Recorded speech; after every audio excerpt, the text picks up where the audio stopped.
Howdy, this is Ruby. I guess this is going to be truly my first podcast. I had a show tonight.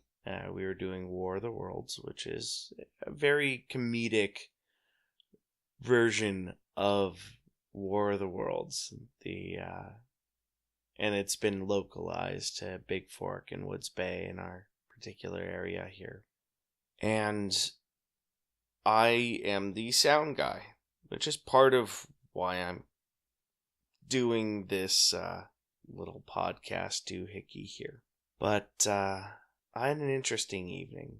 I had an encounter with a person who had helped with previous productions that had then screwed over people in separate items, and also couldn't take a hint that I was far from interested in helping them with anything.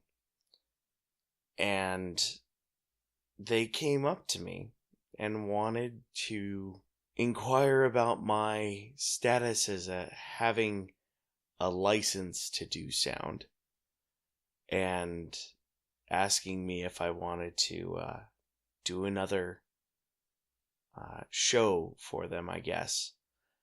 Which I even more so not interested. Even if it was to get paid, which I haven't been paid to go and do sound since I was young. I think the last time I actually got paid to do sound, I was back in my late teens, 20 years old. That was the last time I worked for a sound company. I can't even remember the end date anymore. It's so long ago.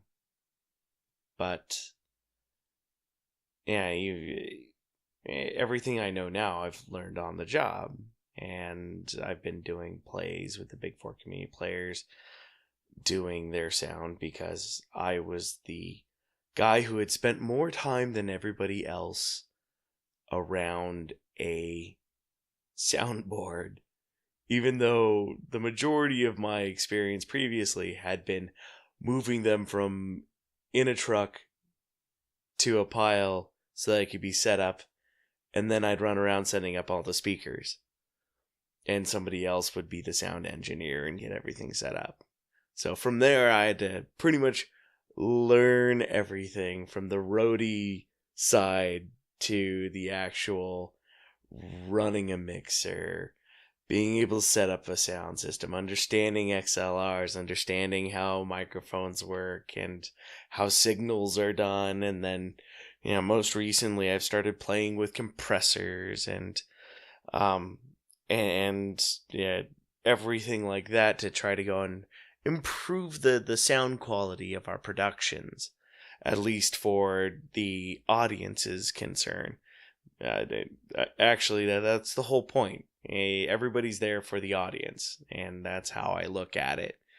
And I look at my seat up there as I'm the audience, and if it doesn't sound good to me, it don't sound good to anybody. And that's just how I do it. But no, today I was approached by somebody who I was very much not fond of, because they had screwed over many of my friends and had continued to do so, and then leveraged them into parts and responsibilities that they are not comfortable with. And then, because they're good people, I'm an asshole. And I have been fortunate enough to be surrounded by some of the most real people and have them involved with my productions. And they're people that what they say is what they mean. They're not there for whatever side reason. They're not trying to make money. They're doing it because they enjoy it. And I appreciate that, because I do sound because I enjoy it. I learn how to use new technologies to me and then explain it, or at least tell people it's complicated. Leave it alone unless you could figure it out yourself, because that's just who I am. And I love these people around me, but I just see them being taken advantage of. And I had to say something tonight. I was not interested. They came to me. They asked me. I was not interested. Nope. I'm not gonna work for them. Not gonna work for them.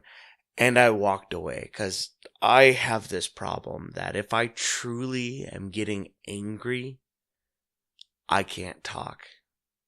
I actually work with somebody who doesn't understand this about me. And they will pick and pick and pick and get close to me. And that's a problem. If I start getting real quiet and I look like I want to be anywhere but right there at that time, and you get closer to me, that's a problem. I mean, that is an issue, especially if I can't get away or you're making it hard for me to get away. I will eventually make a decision, and I will weigh my options before I make that decision. But yeah, I kind of had that problem today. And it was just, I'm angry. When I'm angry, I if I don't walk away, it's because I'm gonna fight. My fight or flight kicks in very early, and it's either I can't say anything, and then I have to focus upon my response at that point, and I can't. I get choked up, and I want to punch something. It's probably not healthy. It's something I'll eventually go and have to deal with, but it's not going to happen today. It's just now out there in the world.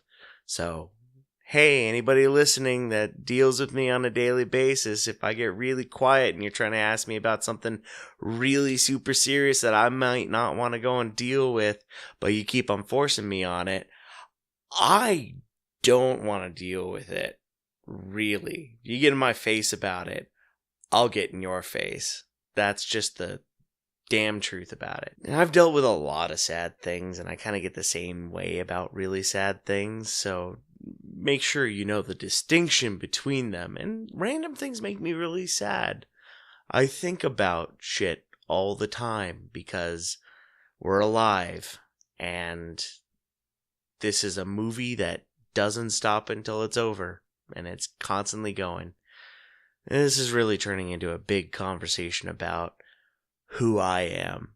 But I'll get back to the situation that happened today. So I said my bit.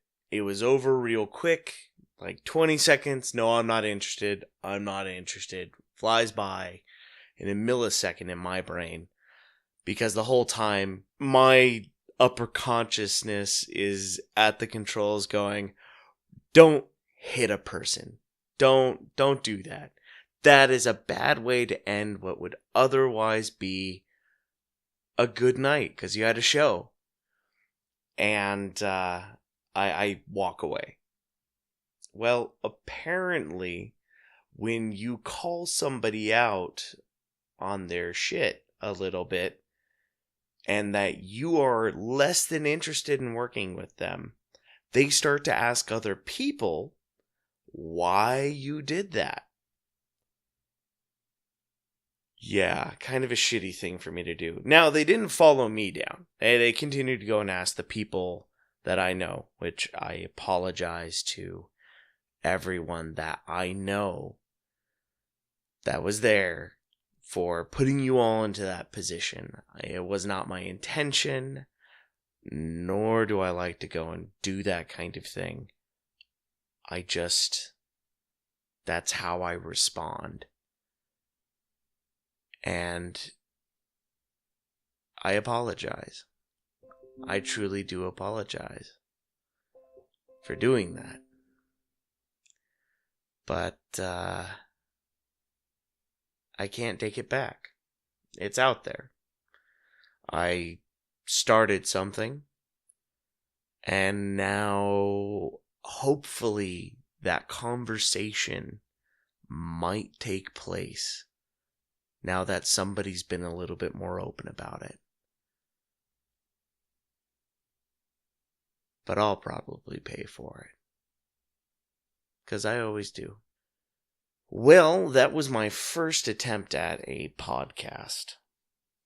And I know I got a little introspective about that last little bit there.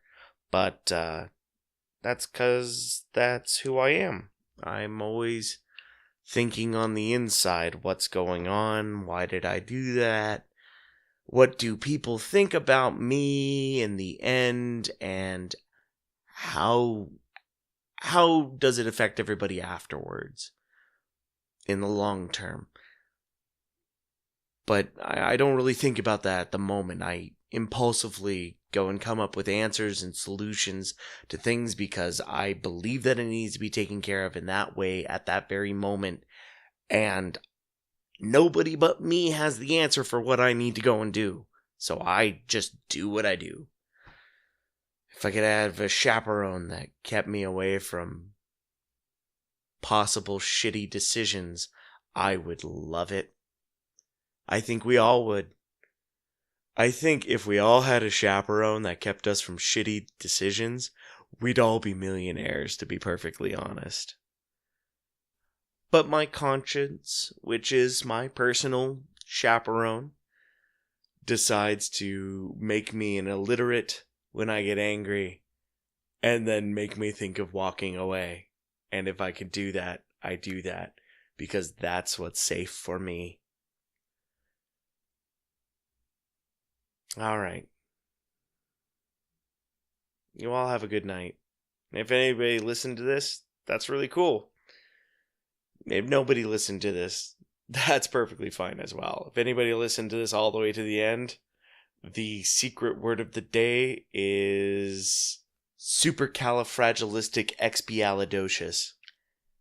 And I apologize again for being a bit of a savage.